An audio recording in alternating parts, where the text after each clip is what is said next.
Poetic words. The words which are usually called literary words are described as refined.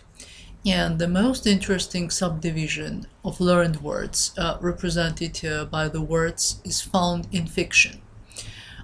They usually stand close to the previous group, in other words, learned words. But at the same time, poetic words have their own peculiarities. They are lofty, high-flown, and coloring. Now let us deal with different examples. Summer followed summer, and yellow jonquils bloomed and died many times. In nights of horror repeated the story of their shame, and he was unchanged. No winter marred his face or stained his flower-like bloom. Or consider the following lines of the same author. Bitter, bitter was the pain, and wilder grew her song, for she sang of the love that is perfected by death, of the love that dies not in the tomb. And the marvelous rose became crimson, like the rose of the eastern sky. Crimson was the girdle of petals, and crimson as a ruby was the heart. The vocabulary employed by Oscar Wilde is literary, refined, even pompous. It is a generally accepted idea that probably the most interesting picture in connection with lofty, high-flown vocabulary is created by descriptive passages in fiction. And let us deal with another example. The white man came out of the hut in time to see the enormous conflagration of sunset put out by the swift and stealthy shadows that, rising like a black and impalpable vapor above the treetops, spread over the heaven, extinguishing the crimson glow of floating clouds and the red brilliance of departing daylight. In a few moments all the stars came out above the intense blackness of the earth, and the great lagoon, gleaming suddenly with reflected lights, resembled an oval patch of night sky flung down into the hopeless and abysmal night of wilderness. The land and the water slept invisible, unstirring and mute. It was as though there had been nothing left in the world but the glitter of stars, streaming, ceaseless and vain, through the black stillness of night. The fear of and fascination, the inspiration and the wonder of death near, unavoidable and unseen, soothed the unrest of his race and stirred the most indistinct, the most intimate of his thoughts.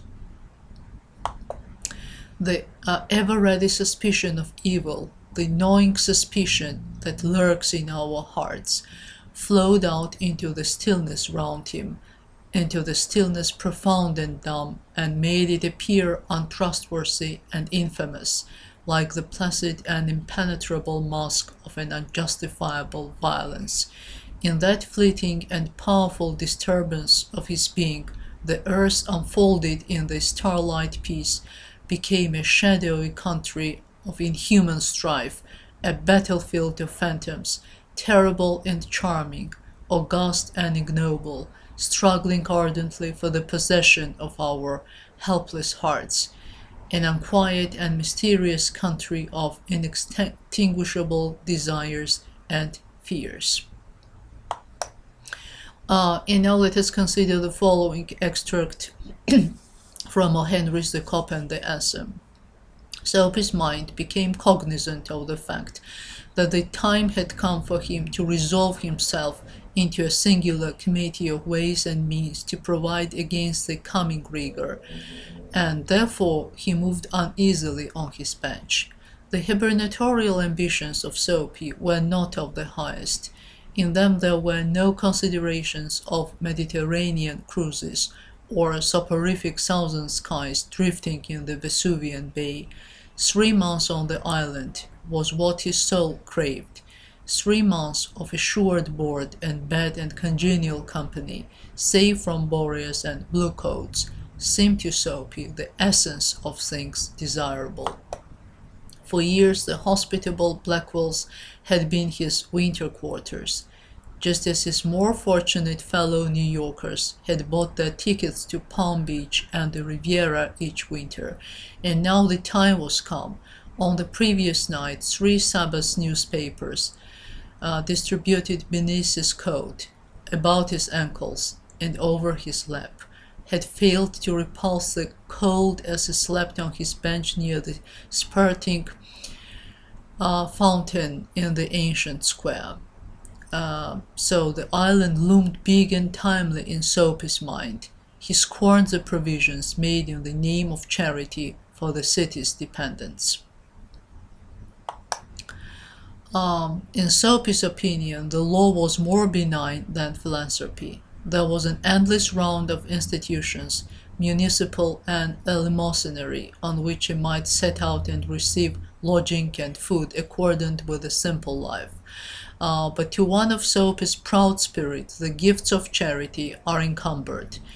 If not in coin, you must pay in humiliation of spirit for every benefit received at the hands of philanthropy.